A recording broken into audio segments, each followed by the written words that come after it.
All right. Hello. Center. Excellent. Um, any questions from last time? Analysis of variance. Yes, ma'am. I feel like we need a slower walkthrough of like the specific steps involved in the math. Okay. If you could like write out the exact steps of like what like variables we need to find. I can. So first thing you want to do, I think, for me, I like to back up and say, okay, what is analysis of variance actually trying to do? It's trying to compare two measures of variation. The first variation is, that is a dead marker. I've got a whole bag full of them here. I just don't know why. This point here, that when you get your notes out, is critical. You want to be able to know what the asset is before you get started. And it comes from these two kinds of variation that will help set it up. Once you know that, you kind of have a goal. You know where you're headed. You know what success looks like if you're doing the math.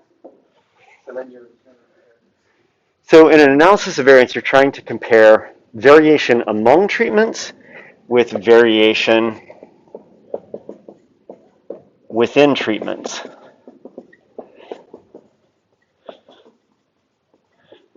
This is essentially what the F statistic is doing, is it's dividing the variation among treatments by the variation within treatments. The more variation that is explained by your treatment, the more that treatment is having an effect. So when this gets big relative to this, a lot of variation is explained by the treatment, very little variation is just random noise, and so the effect is big. If, on the other hand, the variation among treatments is small, the variation within treatments is large, there's a lot of random noise that's obscuring your ability to see the effect of the treatment. And so you can intuitively think about what the value of the F statistic means just by thinking about it in this way. So now the question is, how do we quantify variation among the treatments? Who can tell me this? What are we comparing when we compare among treatments? We don't compare all possible combinations of the treatments to one another. We compare the treatments to one reference variable, right? What is that?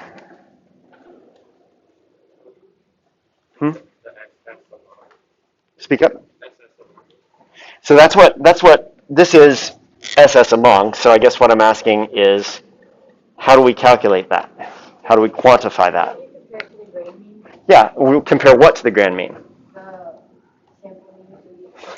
We compare sample means, or treatment means, might be a better way of saying it.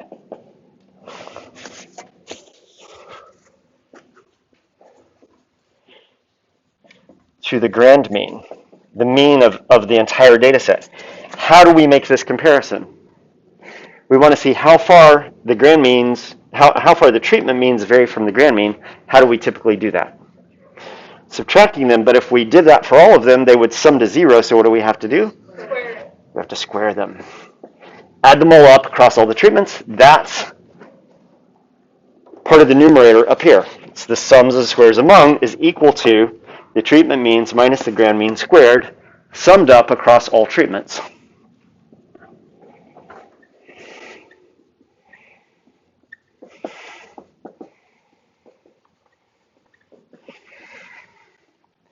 Now, how do we find variation within treatments? Okay, variation within treatments is the individual data compared to what? Sample mean. Once again, we compare that by subtracting the sample mean from the individual data, but if we did that within the sample, it would sum to 0, so what do we have to do? We have to square that. And we sum that across all the individuals within a single treatment, and then across all individuals in all the other treatments. This is then the sum squares within.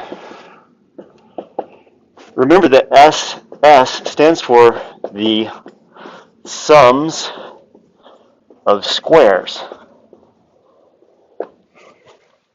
A longer way of saying this is that it is the sum of the squared deviations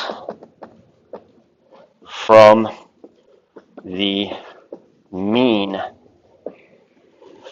Decompose this. What's a deviation from the mean? This is a deviation from the mean, but this is a deviation from the mean within samples. What is this? This is a deviation from the mean, but this is a deviation from the mean among treatments, not within treatments. We have deviations from the mean. Well, what did we do with them? We squared them, and then what did we do? We added them all up. Those are the two variables that you need, because when you go to construct an ANOVA table, there's a source of variation. There's the number of degrees of freedom associated with that variation. There's the sums of squares associated with that variation. There's a mean squared associated with that source of variation. There's the F statistic, and then there's the p-value. So what are the sources in your example that I gave you for homework? What are the sources of variation? What's the source of variation that is kind of the treatment? It's the host. So we could have host is a source of variation. What's the other source of variation?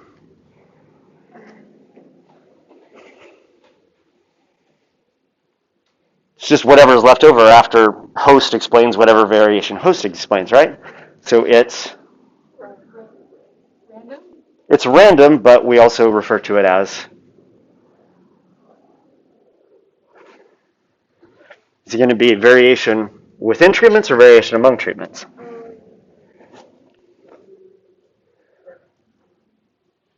Don't guess, no. Is this variation among or within? Variation among hosts, so what is left? Variation within. So this is sometimes called within sample variance or within treatment variance, or in R, it's what comes out as residual. Remember, residual is just the fancy word for this difference between the sample mean and the individual data points. How many hosts do we have in this example, right? We have 4. So what's the degrees of freedom for host? 3. 1 minus that. We have 37 observations total across all of our treatments. So what's the degrees of freedom for the within sample variation, or within treatment variation? 33, because it's the total sample size, which is 37, minus the number of treatments, which is 4. And then the total degrees of freedom then is 36, which is 1 minus the total sample size that you have. So that should always work out. The sums of squares is whatever you calculated when you did this. Sum of squares due to host, sums of squares within host. The mean squared is just the sum squared of host divided by the degrees of freedom associated with the host. So in this case, it would be whatever this value is divided by 3. And then the mean squared for residual is just the sums of squares within hosts divided by the degrees of freedom. Whoa, that's degrees of freedom associated with within treatment variation. That's how you calculate those. Then this is essentially the mean squared for the host effect, the mean squared for within treatment variation, and F is just the mean squared host divided by mean squared within. Mean squared host divided by mean squared within. So I always start with kind of what's the goal. And if you know what the goal is, you can work yourself backwards to finding out how to calculate that goal. Then this I just generally plug into there's a program by a guy named, there's a website by a guy named Daniel Soper. He's calculated a bunch of statistical calculators. You can give him the F statistic that you calculate for the numerator degrees of freedom and the denominator degrees of freedom. What's the numerator degrees of freedom?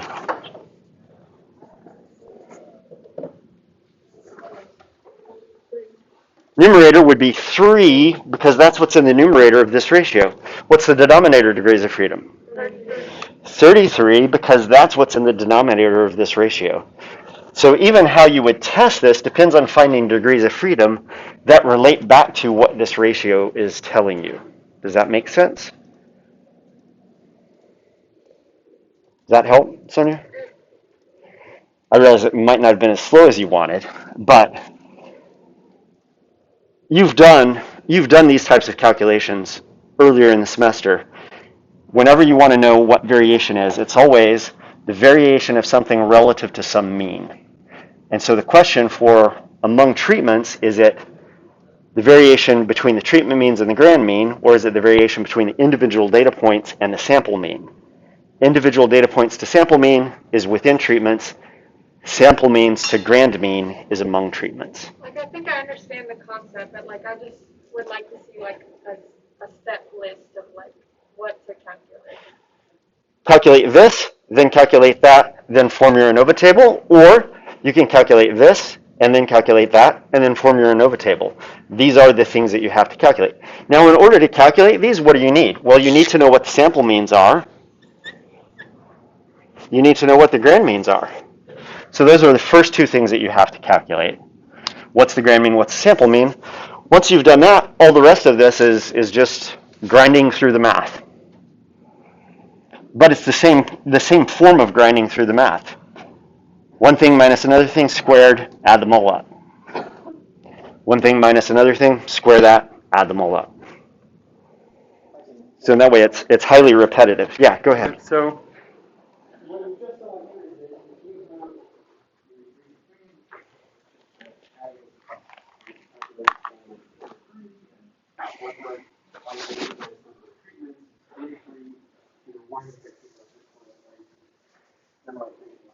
That's pretty simple, that's math, right? It's just arithmetic. Your sums of squares, the treatments, within, and total, and the result, check the math. Sure. Here, this is just division, right? Once you have this part of the table filled out, the rest of the table is just division. Division there, division there, division here, and then you go look it up online or look at the table or something. So the float part is telling you are these squares. So make sure you know how to read the sum of squares equation. The sum of squares. That's the sum of the squares equation.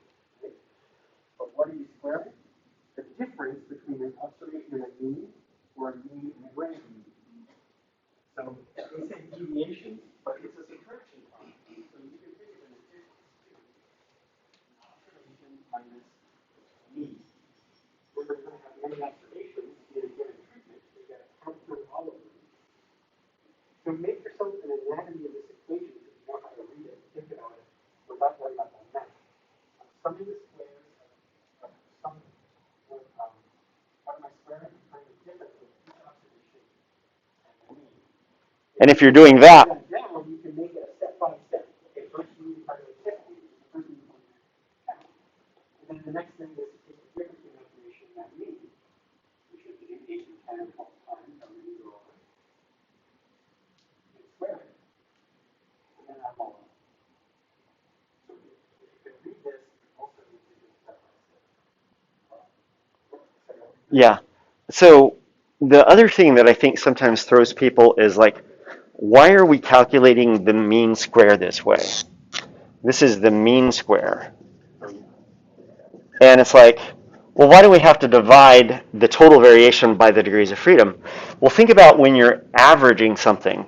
If you're averaging 1, 2, 3, 4, 5, 6, if you're averaging these, you add all of these up and you divide by the number that you have. Well, what if you have 1, 1, 2, 2, 3, 3, 4, 4, 5, 5, 6, 6? That's going to add to the same average. That's going to calculate the same average, but the sum of the x values is going to be bigger simply because you have more of them.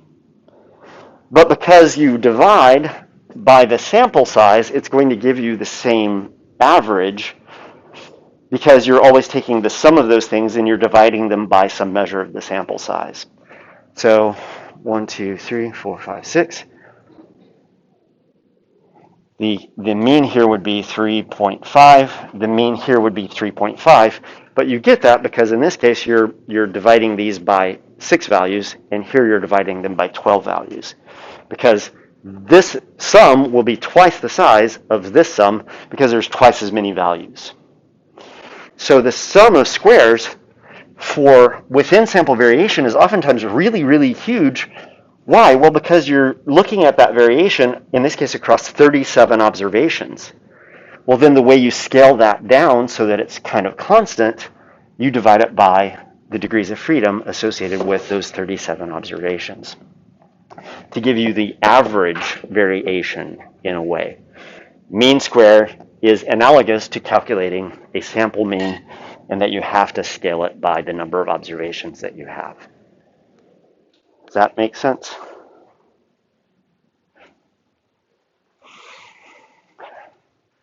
So are you saying to me that some of you need more time to finish the homework? Yeah. Okay, all right, fine. I have spent 3 hours in the cafe last night trying to figure it out. All right. Is this helpful? A little bit, yeah. Okay, all right. So here's the thing. Break it down in steps. I tend to do within sample variation first because generally the first thing that I do is I calculate sample means, the treatment means. But you don't have to do that. Well, you do have to do that because you need the sample means in order to calculate the grand mean. Except that you don't need the sample means to calculate the grand mean. You could just add up all of the values in your data set and divide by the total sample size. How many of you did that? And nothing else, right? Did you calculate grand means? I know a couple of you did. I'm just curious. Yeah. That's a lot. You have to add up 37 numbers and then divide by 37. The other thing that I'm seeing people mess up is when you calculate the grand mean, oftentimes you're just taking the mean of sample 1 plus the mean of sample 2 plus the mean of sample 3 plus the mean of sample 4, and then you're dividing that by 4. That gives you the wrong grand mean because in your example, the mean of sample 1 is made up of 8 observations. The mean of sample 2 is made up of 10 observations. The mean of sample 3 is made up of 13 observations. And the mean of sample 4 is made up of 6 observations. So what you have to do is you have to multiply the sample size times the mean plus the sample size times the mean plus the sample size times the mean plus the sample size times the mean, and not divide by 4, but divide by what? 37. Okay? Same thing when you calculate the sums of squares. The sums of squares is the treatment mean minus the grand mean, but because this treatment mean is based on 8 observations, you have to multiply it times the sample size. For this one, it's the sample mean of 2 minus the grand mean squared, multiplied times 10 because that was based on 10 observations. For this one, it would be the mean of sample 3 minus the grand mean times 13 because you have 13 observations. So if this number seems small to you, ask yourself, did I weight each of the means by, each of the deviations by the sample size associated with that deviation? So that's another mistake that students make.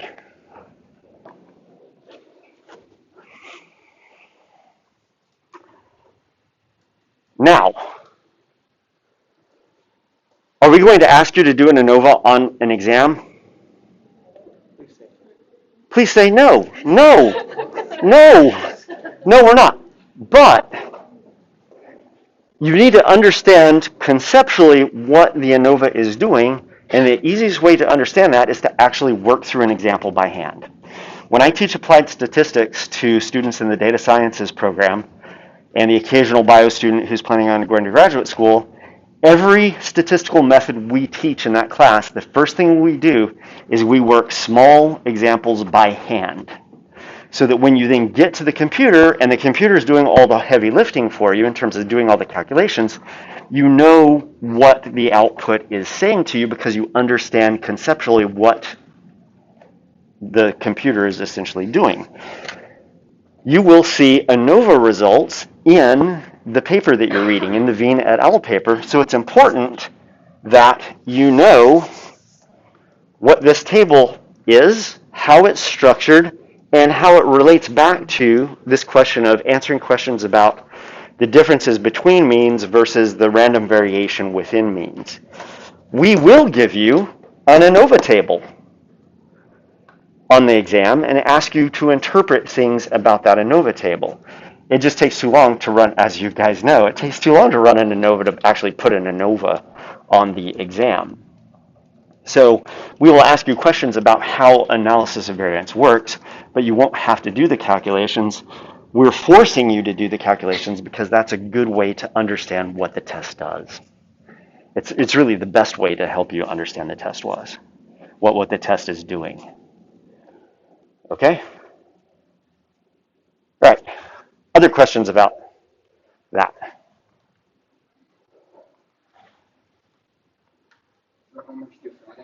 Homework's due Friday now. Because we are super nice. No. Okay.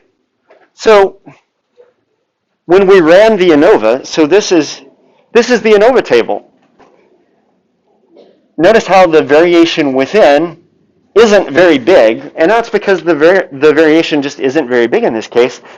But the mean squared is much lower because we're dividing it by the 45 degrees of freedom that are associated with the 50 observations that went into calculating that sum of square. And so we get a really large F statistic, and I've mentioned this to you before. So 49.37.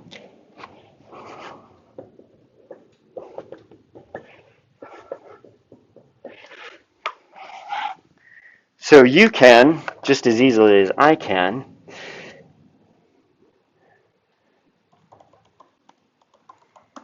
there's this guy named Daniel Soper who has way more time on his hands than I do, and he created this awesomely bitchin' webpage, and you can calculate almost any statistic known to humans.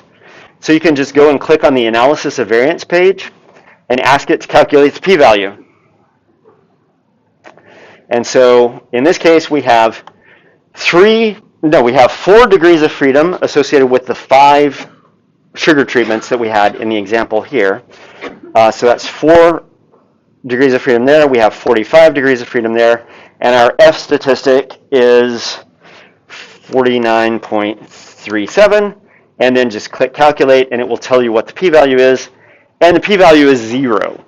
I calculated the p-value, and I said it was like 2 times 10 to the minus 16th. His calculator doesn't go that low. Actually, it's lower than that, but that's as low as R goes when R calculates it. So basically, your type 1 error, if you say that there are differences in this data set, is essentially a type 1 error rate of 0. There are differences in this data set. In the old days, what you would do, right, is you would go to a textbook, find the F table for the alpha 0.05, if that's your type 1 error rate, you're okay with, and then find the F statistic value in the 0.05 table that corresponds to your 2 degrees of freedom, 3 within and a month, degrees of freedom, right? So here's what the table looks like. Yeah, in the old days, you would do this kind of crap, which is just a total pain. And I think, is that the 0.05 one? Whatever, you Well, I asked it for 0.05, but it's giving us 0.10. Yeah, so there's the alpha 0.1, and we talked about if you had a small sample size, maybe that's good enough. And then this is numerator degrees of freedom. This is denominator degrees of freedom. You find your F statistic in the table, and if your F statistic is bigger than the F statistic in the table, then you have a significant ANOVA. If it's lower than that, you have a non-significant ANOVA. We don't do this anymore because we have computers now. Yeah, yeah, Emma. Yeah, the test statistic for the T table, the T statistic, which is what you use to find confidence intervals. Yeah. Once again, you had to look up the degrees of freedom and you had to know what level of alpha you were testing at. But it's an analogous thing. It's just more complicated because now you have 2 degrees of freedom that you have to look up. And so they generally make a table for one alpha level, then they make another table for another alpha level, and I have an entire book in my office somewhere that is just a book of statistical tables that it's chock full of this kind of fun. And I don't ever use it because Daniel Soper is my secret friend. And I also do my statistics in R, which just automatically calculates the p-value. It's as if R has stuffed in its head all of these stupid tables. Yeah, Sonia. So on the homework, was alpha supposed to be 0.05 or was it supposed to be something else? No, we generally test at alpha of 0.05 because we don't want to be making type 1 errors very often.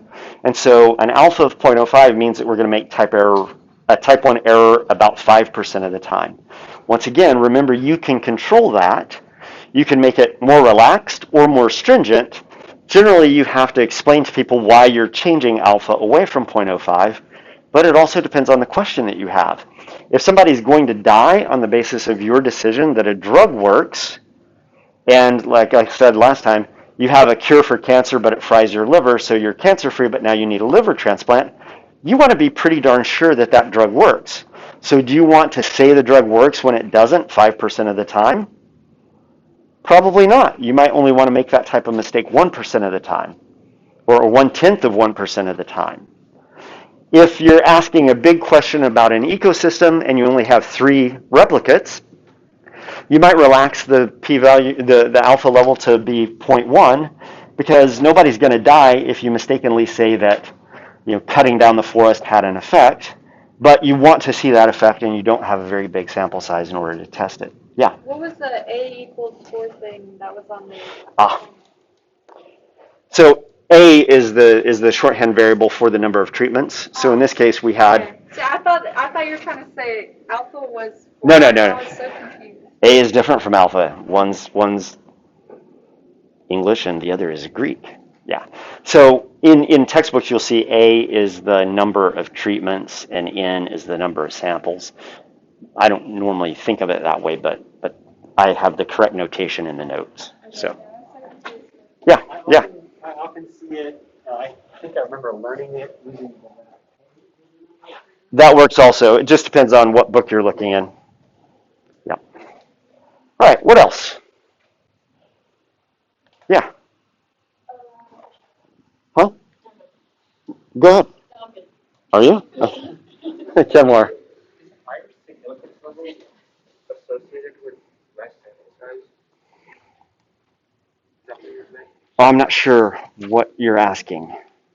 I just don't get why you would use a higher significance level. Oh, so I work in Puerto Rico, or I used to work in Puerto Rico, and we had this experiment that involved basically cutting down a forest. And it took us a year and a half and about $300,000 to create 3 replicates of this experiment. And so when you only have 3 replicates, you don't have much ability to distinguish between treatments simply because your within treatment variation is really big, partly because you're working in an ecosystem and ecosystems are just naturally variable, but also because your degrees of freedom for within sample variation is really small. When your degrees of freedom for within sample variation is really small, your mean squared stays big because you're not dividing by a very big value. And so this ratio of mean squared within to mean squared due to treatment can be big, in part simply because you don't have very many replicates in your sample. And so you will sometimes see people who have these big ecosystem level experiments that have low levels of replication they relax their alpha levels so that they can detect a difference if it's there. They risk making type 1 errors at a higher rate, but they want to catch the difference if it's there. And if you use 0.05, you might reject that difference and conclude that they're not different, when in actuality they are. So remember, and I just blew through this really quickly at the end of class, as you make alpha, your type 1 error rate, lower and lower and lower, you can be more and more sure that the effect that you see is real. But in the process of doing that, you might fail to detect some differences that are actually real, but you've been overly stringent in finding them. So in an effort to not make the mistake of finding things different when they're not, you run headlong into the mistake of finding things that are not different when they actually are. And that's a balance that you have to work with in your brain as you think about your experimental design. That balance will fade really well in the slide you're going to show soon with the confidence intervals, because you can imagine using 99 or 95% confidence intervals. Which one is this? The one we. Oh, yeah. Yeah, well, let's just go do that. Whoa, wrong PowerPoint. Yeah, the next slide. So on this slide, these are 95% confidence intervals. If we made these confidence intervals 99% confidence intervals, they would be much wider. And because they're much wider, it's more likely that one of these means will fall within the confidence intervals of the other one. Because imagine that this one is made wider. If this one is made wider, all of a sudden, this mean could have come from this one's confidence interval. And so by ratcheting down alpha, saying I only want to make a type 1 error 1% of the time, that widens the confidence interval from a 95% confidence interval to a 99% confidence interval. And because, now we're really getting into the weeds on stats. Woo! Because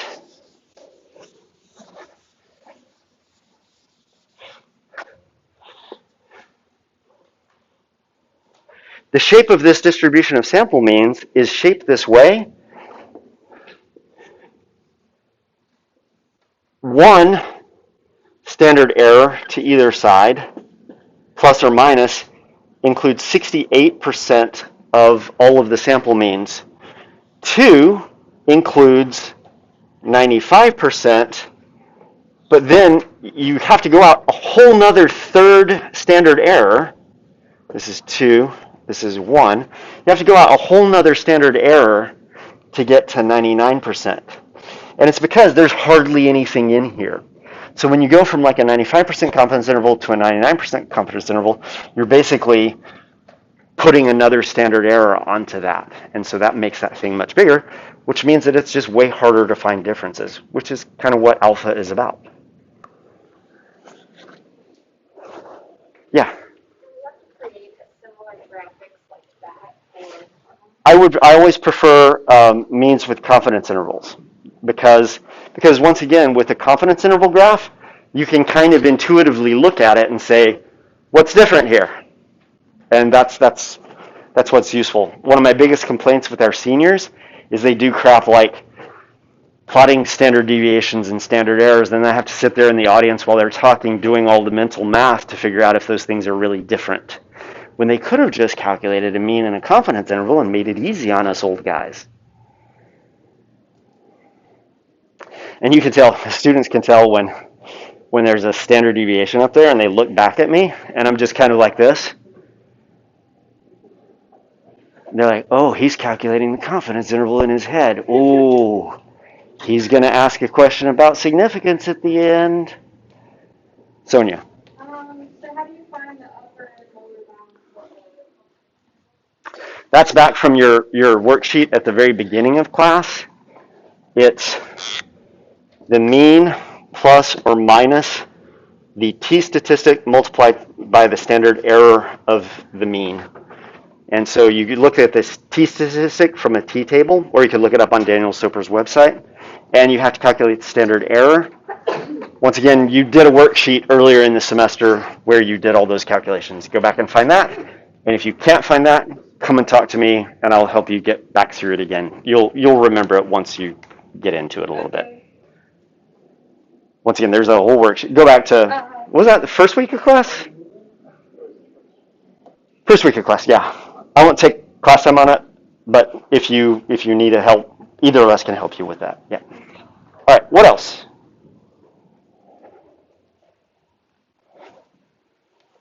Okay, good. Glad we had this time together. So at Kanza, they're doing a big experiment. They're doing one of these gigantic experiments that you might expect them to alter their alpha level on, because this is 8,000 plus acres of prairie. In this 8,000 plus acres of prairie, they have some areas where there are bison, they have other areas where there are not bison, and it's a big experiment. Among the things that they're looking at is they're looking at the presence and absence of bison. But the other thing that they're looking at is they're looking at the effect of fire on the prairie. And so this N stands for a native grazer treatment. The 2 stands for 2-year burn interval, so every other year they burn it. And this is replicate A. This is native grazer plot with a 20-year burn interval. So every 20 years they come back and burn it. And this is replicate A. N1A is a native grazer plot that they burn every year. So they're looking at burn frequency and they're looking at the presence or absence of native grazers. They also raise cattle on these so that they can compare bison to domesticated cattle. And once again, you see that these things are at different burn intervals. So this is the map of their experiment, essentially. Whenever you're trying to understand what a person is doing, I sometimes find it useful to illustrate it in a graphic. So in Veen et al., they looked at 2 types of burn patterns, plots of land burned every year and plots of land burned every 4 years. But because it's difficult to maintain these large ecosystems with these native grazers on it, what they basically did was they put grazers everywhere. So bison are running around all of these plots. And what they did was they created exclosures. They put fences inside these places where the bison are running around, because the bison are running around everywhere throughout here. All of these areas are connected. There's no fences between these areas. So the bison are running around everywhere. So they created fences that keep the bison out. And so when they burn this area, it burns the area outside of the exclosures and it also burns the area inside the exclosures. But the difference between the land out here and the land in here is bison can graze out here and bison can't graze here. And then they made little sampling plots, sampling plot for here and a paired sampling plot here, sampling plot in the ungrazed area, sampling plot in the grazed area, sampling plot ungrazed, grazed, ungrazed, grazed, in the 1-year burned areas and in the 4-year burned areas. So this is kind of what the experiment looks like.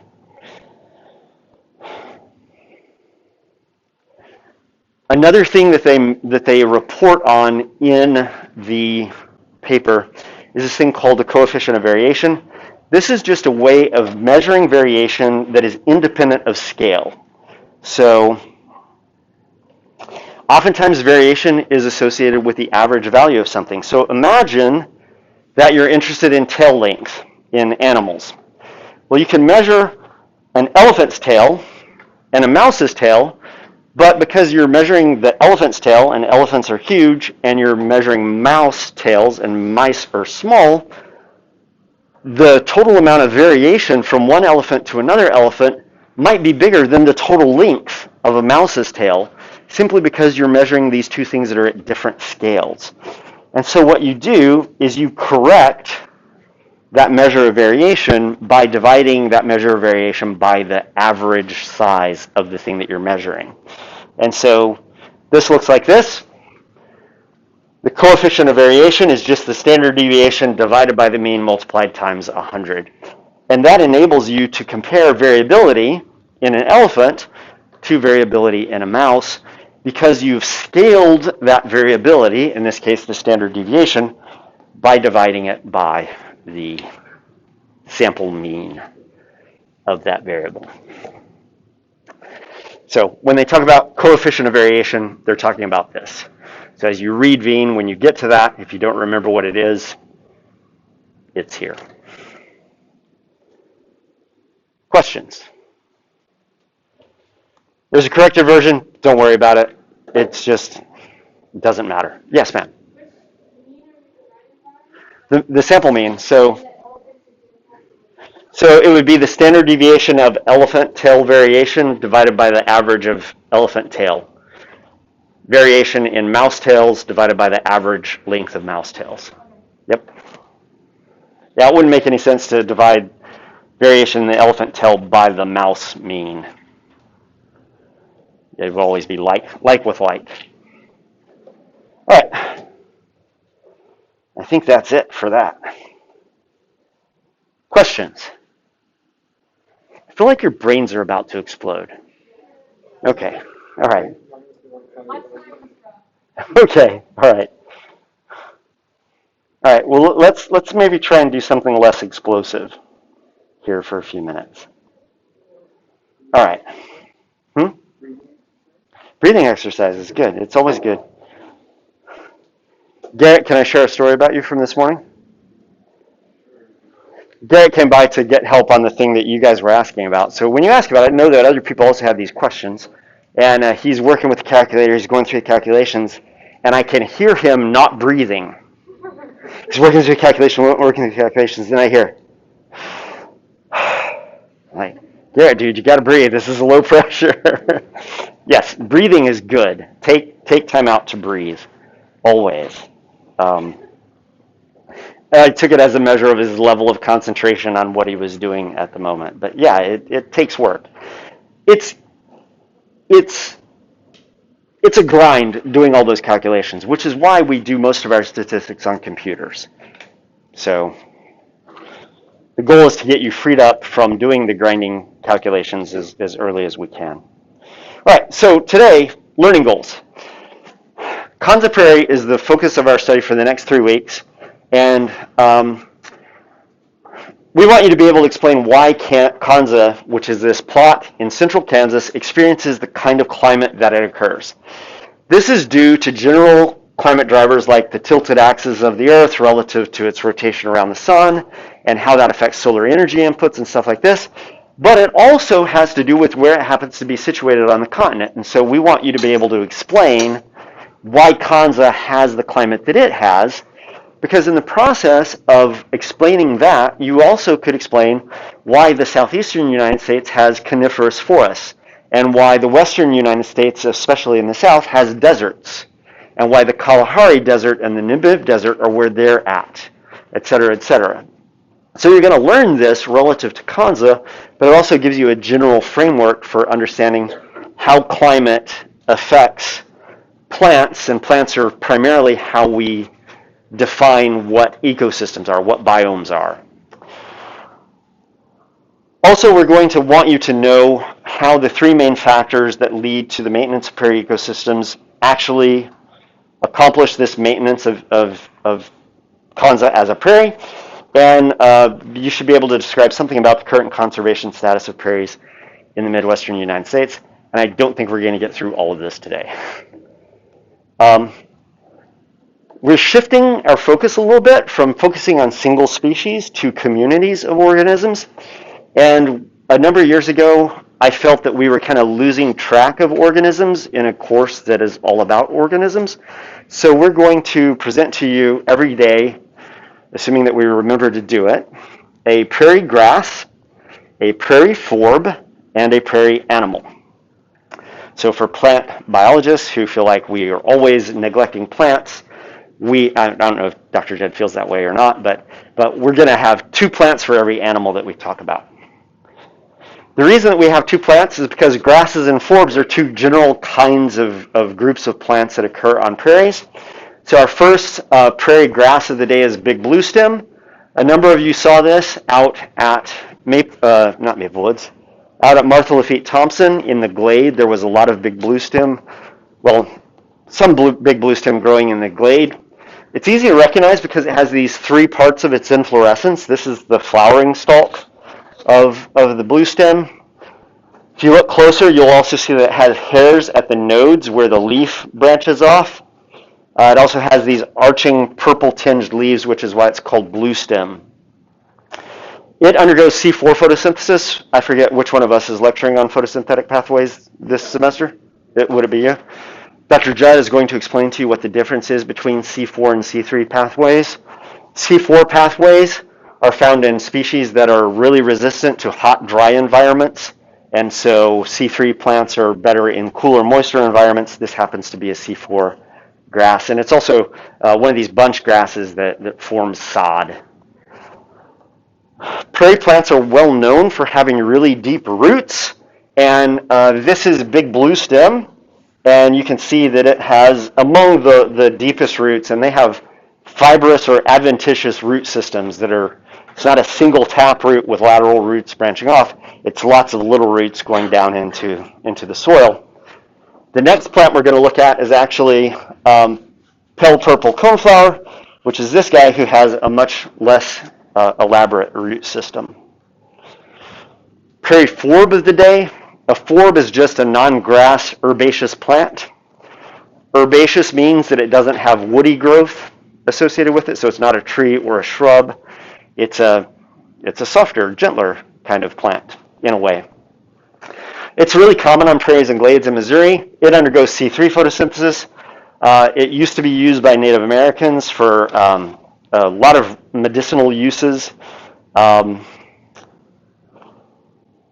And you can even find it in health food stores now. So you'll be able to find ground echinacea in health food stores, and so people still use it to this day. I don't know why that thing didn't come up, but this is what it looks like. Chances are you probably, once again, saw some of those out at Martha Lafitte Thompson while you were out there. You should already be becoming familiar with the bison because you had questions about bison on the homework. It's the largest bovine in North America. These guys selectively graze on C4 grasses, so if you give them a field with a mixture of C4 grasses and forbs and all kinds of things, they will actually seek out these warm season grasses. They used to be hunted by Native Americans, and Native Americans learned early on that you could burn a prairie, and after you burn the prairie, when the young shoots come up, bison will come there.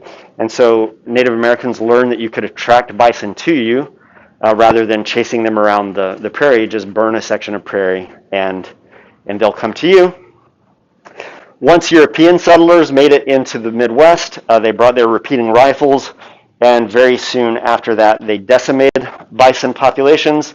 This is a mountain of bison skulls, and this is a hill of bison hides. And so their historic range was all throughout the Midwest, but even up into forested regions of Canada and even into forested regions of the eastern United States. Over time, their range shrank from this to this area here, which was their range at the end of the 19th century. Since then, they've been protected.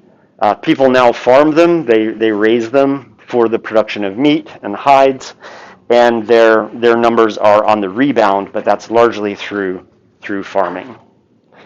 So, take a minute and share with one another observations that you made and limit them to these kinds of things. What struck you as the most obvious physical features of Kanza prairie?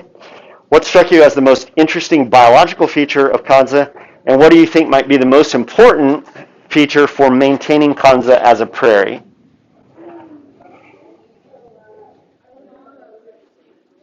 We're way behind. We're now way behind.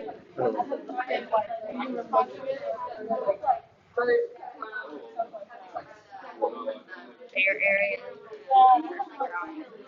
That makes a lot more sense because, like, when you look at it on the Google Maps, there are like spots that we're supposed to identify, and we're like, why? Oh, did you not see some of the things you were supposed to see? Oh, we did. Oh, you did? Yeah. Okay. Yeah. All right.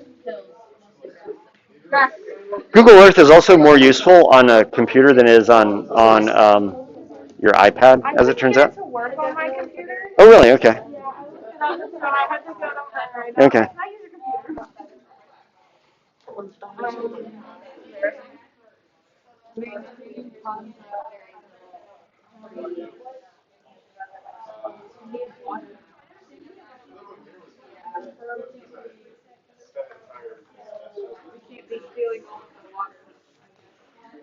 It's reasonably dry there.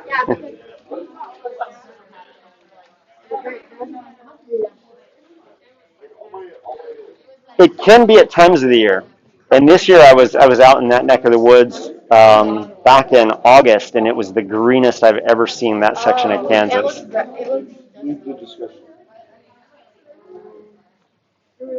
You guys done? No, I'm not done with mine. Yeah. Top? We just talked about how like it was really green and like the ground was like not like flat, but it was like hilly. Yeah, it can be green. Other times of the year it's really brown. Yeah. It's gotta be a fire hazard. It's green. It's green in the spring and brown in the summer and fall and winter. Hmm? Is it a fire hazard area? No, not really. A lot of the times that those sections of Kansas they do controlled burning. Oh, okay. Yeah. So that's fine. Similar to like the Flint Hills. Yeah, it's in the Flint Hills. Smack dab in the middle of the Flint Hills. Yep. Exactly. Yep. Were those purple things where they burned it? You know, those circles? No, the circles are bison wallows. Or what? Bison wallows.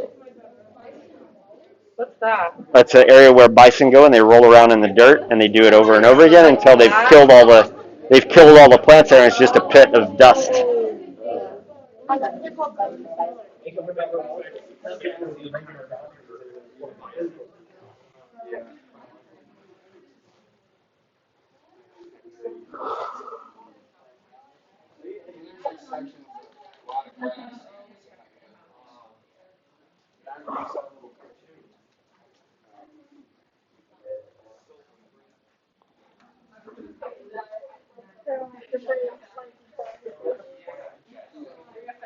We drive past Illinois State every year, cross country. You drove by Conza? Saw the big sign on I-70? Yeah. So I'll drive past it again later with my team. It does not look like that this time of year. It looks very dead. It's very dead, yeah. It is very dead. Back in August, it was surprisingly green. I drove to Colorado in August, and I've never seen it that green that late in the year. Really? I was Yeah. really green like a summer. Yeah. All right.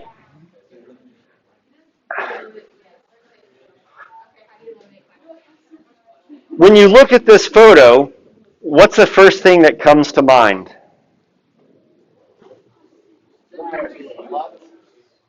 Okay, so there's lots of grass, there's lots of green. What else?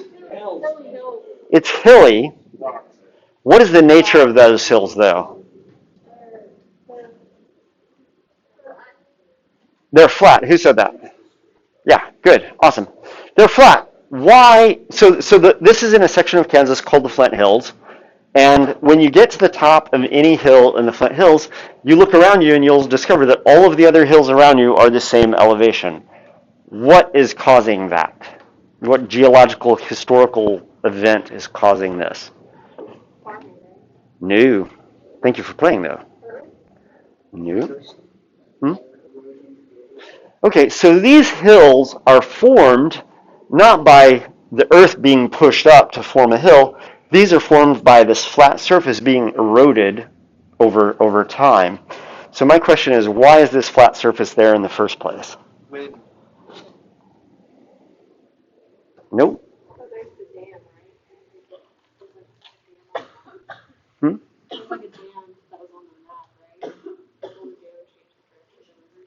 Nope. That would be the weirs are down in the valleys. I guess that's what you're talking about. The little tiny dams. Where do you normally see really flat surfaces? Kansas, yes. Okay. So, what? Nope. Think back in time, way back in time, a long time back in time. What?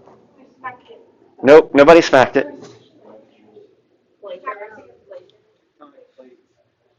Nope, too many. When you say something, speak up so I can hear. It could be glaciers. Glaciers will oftentimes carve out relatively flat areas, but that's not the case in this case. But you're getting closer. Think further back than glaciers.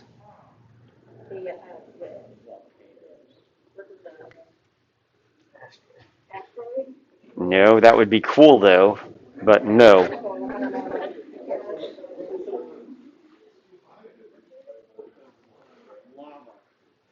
It is today, but was it always?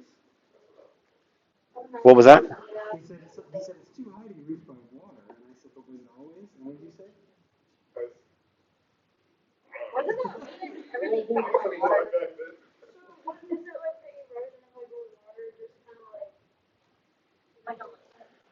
So it's underlain by limestone. What type of rock is limestone? Hmm? Sandy? No. No. What you have your choices are sedimentary, igneous, or metamorphic. Sedimentary. Sedimentary. What do we mean when we talk about sedimentary rock? How is sedimentary rock formed? Formed by layers deposited by what? Standing water. This used to be underwater.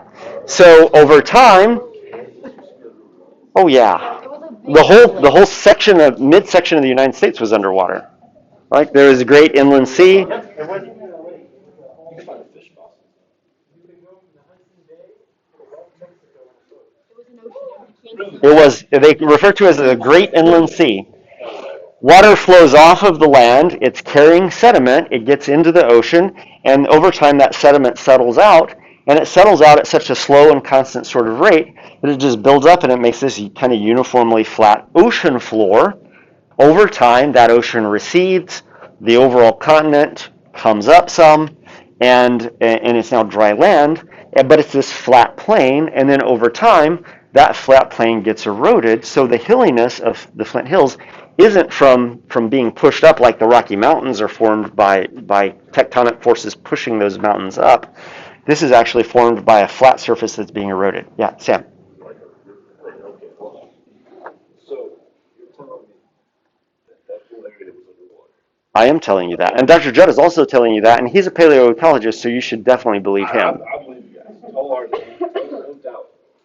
But It went into the ocean, the other ocean.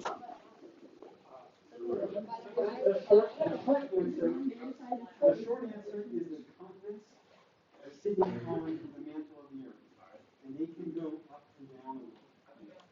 Right? So North America today is sitting a little bit higher on the surface of the earth than it was.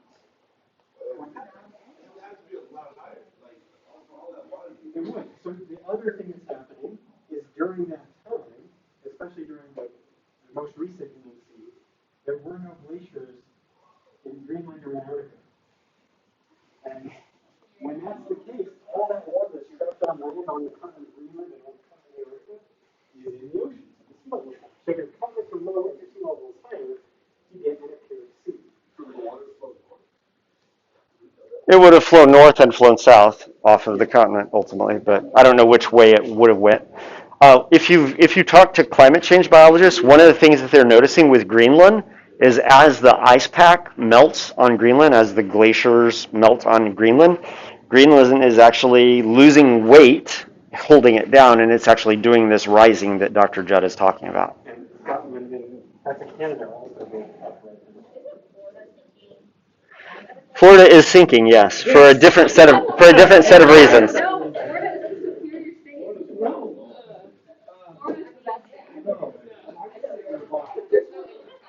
All right.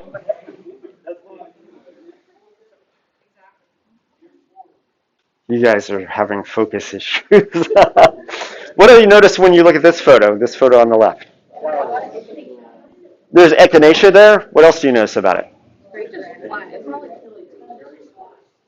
Yeah. What do you mean by sparse? I see a lot of plants there. So, not this photo here. Is this a plant community that's made up of a couple of species or a plant community that's made up of a lot of species? Okay, one of the things about prairies is they tend to have a lot of species. They have relatively high species diversity given where they are on the landscape. Prairies have a particular distribution in the United States and Canada. They're found here in the Midwest, and we have tall grass prairies, then we have short grass prairies, tall grass prairies, mixed grass prairies, and short grass prairies as you move from the east to the west. And this green area here is the Flint Hills. And the Flint Hills of Kansas are where Kanza is actually located. It's kind of on the north end of the Flint Hills, right around in here. What might account for this pattern of the different kinds of prairies, from tall grass prairies in the east, mixed grass prairies in the middle, and short grass prairies in the west? Well, what aspect of climate? Okay, temperature or rainfall, which one do you suspect is most likely? Okay, so when you look at a true color image of the United States, what do you notice about the colors? It's green verging into brown. Kansas is somewhere in here. I can't tell because there are no state boundaries on there. But we generally find that precipitation is correlated with net primary productivity. When we say net primary productivity, when a plant is doing photosynthesis, it creates glucose, and that's the storage form of energy for them. But in the process of living, they also undergo cellular respiration.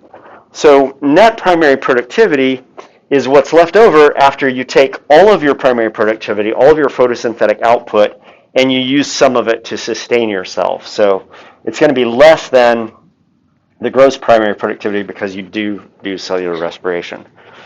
So what generally happens as precipitation goes up? The net primary productivity goes up, so there's more energy to grow plants.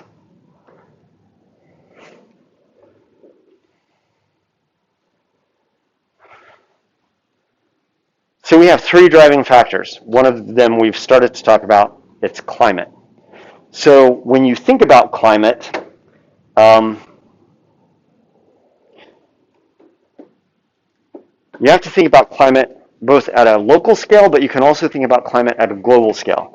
So I'm going to show you some photos that are, once again, cloud-free images of the Earth, and they're animated. And the first animation goes from January to June. The second animation goes from July to August. January, February, March, April, May, June. What do you notice happening? It's getting greener. The northern hemisphere is greening up because as you get further into the North American summer, those ice sheets are retreating. The snowy areas are retreating. And then as you go from July, strangely enough, it continues retreating, and it isn't until August and September that the snow and stuff starts coming back until you get back to December when you're at full snow cover. This is the annual ebb and flow of weather in the northern hemisphere. You notice that you didn't see much change at all in the southern hemisphere. Why? The equator runs kind of right through here. What's not down here in the temperate regions of the southern hemisphere? There's no land down there. So there's no land to snow up and green up as the seasons change. All right. Think about seasonality. Right now, we are at a time period when the days are getting shorter. I'm sure you've noticed this happening. The days getting shorter has to do with the Earth, the tilt of the Earth, and the Earth moving around the sun. So what I want you to do between now and Friday is think about what the tilt of the Earth is, how that affects seasonal climate changes because of where you happen to be positioned on the Earth. You're in the northern hemisphere. the seasons are changing because of how the Earth interacts with the sun. Do some research looking at that because that's where we'll start on Friday. Any questions? You can use your books for that research Yep. first. You can use online, but Give me your Cons of Prairie observations. Thank you, ma'am. Thank you. Thank you. Thank you. I left mine in my room, but I Go also get them and bring them by. okay. I also need to print off my paper, so I'll bring that right back. Which paper? The one that you asked me for Monday that I gave the judge. Oh, I got it from him. Okay. Yeah, so don't worry about that. Observations. Yeah, Thank you. I will not be here on Friday. Okay, so you want to just give this to me now? Yeah. All right, cool. Can you give me Nova stuff as well? Yeah. I just did it all in Excel. It's all about. Yeah. By the way, I won't be at class Friday, traveling for soccer. Okay, all right. Thank you, Sadie. Yes, sir. Yeah, if you want, yeah, since you're done. Hey, Kanwar, was earlier today helpful when we got to doing this in class? Did it make sense? Okay, good. Because I think we have practice every other Tuesday in the morning, so then I wouldn't have it on the actual on Tuesday. So I think it will work out. you might have less